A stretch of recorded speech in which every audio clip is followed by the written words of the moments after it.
আমি এখন আছি সিডনির অপেরা হাউসে।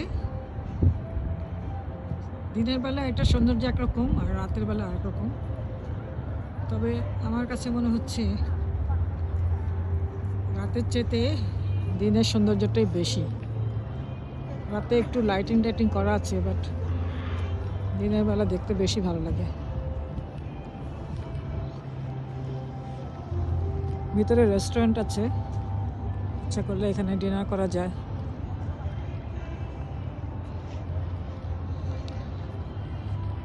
পাশে হারবারটার পাশে একটা ছোট ছোট রেস্টুরেন্ট আছে, ওখানে গান বাজনা হচ্ছে। পাশে বিশাল বিশাল বিল্ডিং, স্কাই ক্র্যাপার লাইট দিয়ে ঝকঝক করছে। এটা অপেরা হাউসের আশেপাশের দৃশ্য।